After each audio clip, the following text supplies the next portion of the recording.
Hi, I'm Colby. I'm 16 years old and from California.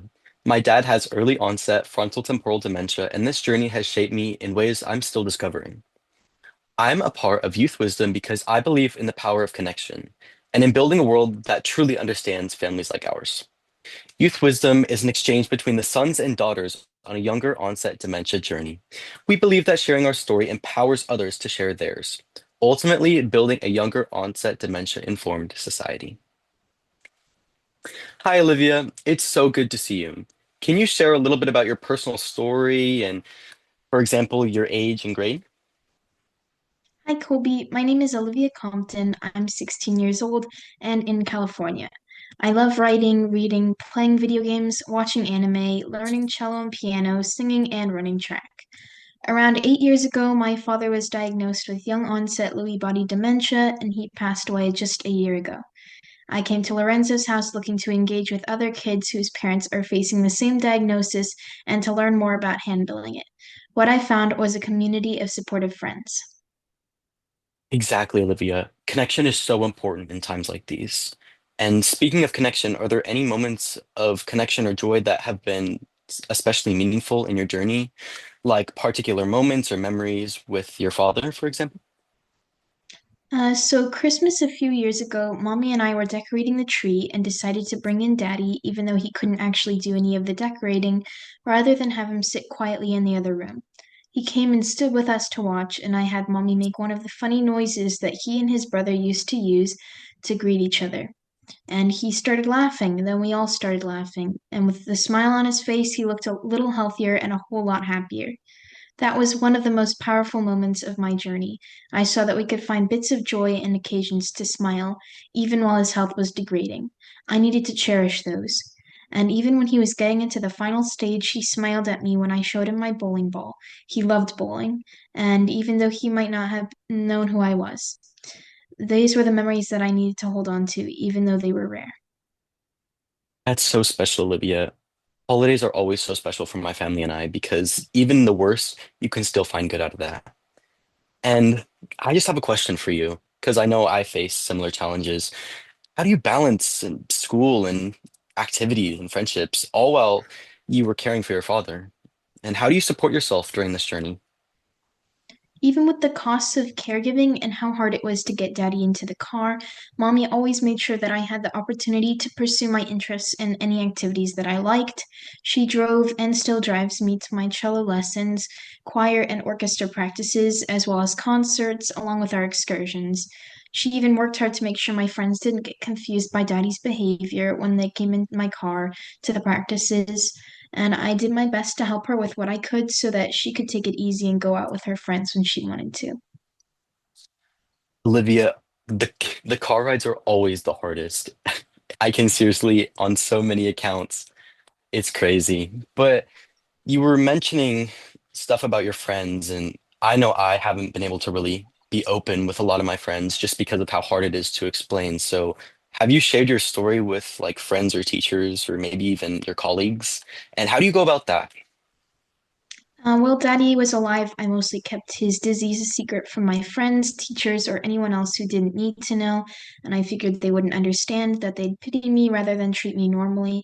So I kept quiet until the day of his funeral when I finally had to explain reluctantly why I was absent from school, and it was exactly what I expected. They apologized to me as if it was their fault.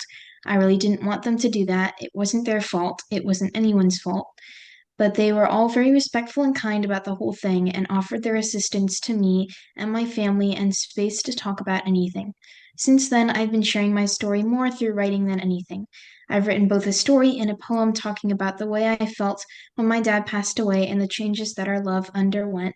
And just today, or it was a couple of days ago actually, I was sharing with the class for our final project. I was sharing my story and talking about what I believed for my experience with my dad. That is so empowering, Olivia. I'm so sorry that you went through that.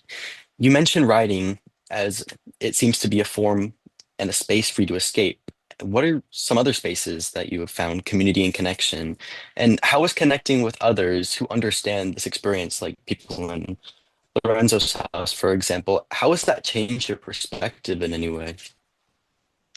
So my primary places to find community were Lorenzo's house and my own family, and the Light Club and Shine On groups are all warm and welcoming, and so is the Youth Summit. It's a great opportunity not only to share about how dementia works and tips on caregiving, but to share your story through art, music, writing, and just speaking with other kids who understand. I used to feel that the way I was doing things or what I was feeling wasn't right, but at the last Youth Summit in the Shine On session, the others shared that they were experiencing the exact same things that I was, and it made me feel much more comfortable about the way I handled my father's disease and all the stigma it brought on us. Friends in Light Club and the Youth Summit as a whole also shared good tips and stories on how they worked through some of their hardships, which were also enlightening and helpful for me.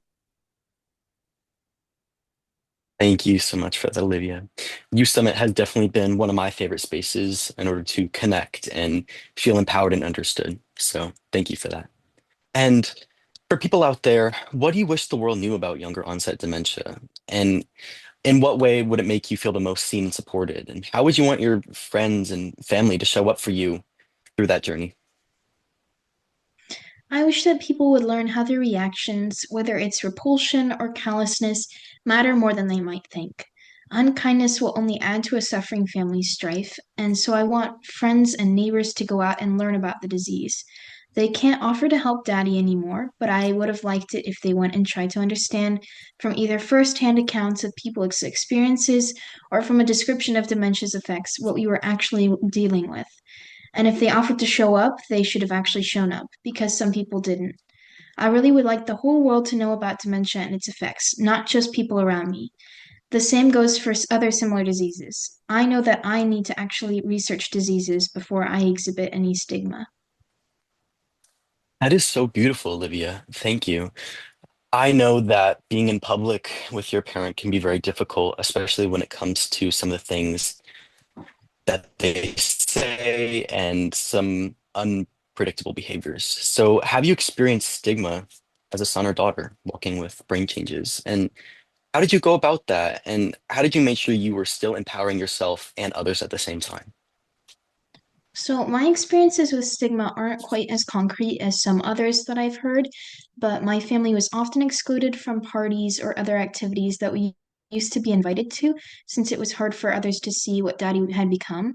Some people even offered to help us, but they never responded when we told them what they could do. So, we didn't attend their parties, we made our own. And when people who we didn't know looked at us strangely when we went out, we ignored them.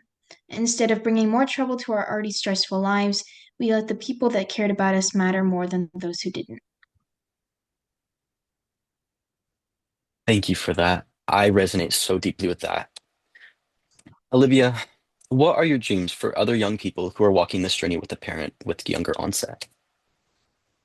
I hope that with programs like Lorenzo's House, the Alzheimer's Association, and many others, we can make dementia something that everyone knows about and understands.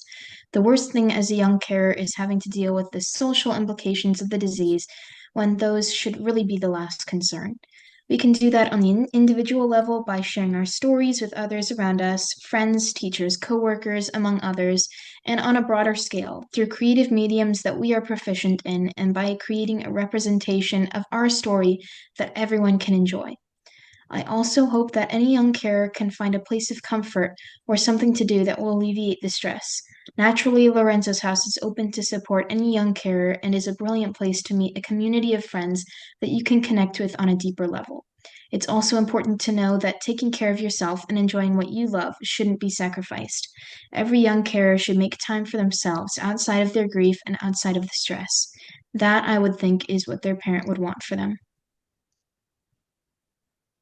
Absolutely. And if you were to give a little bit of light to someone fresh to this journey, what would it be?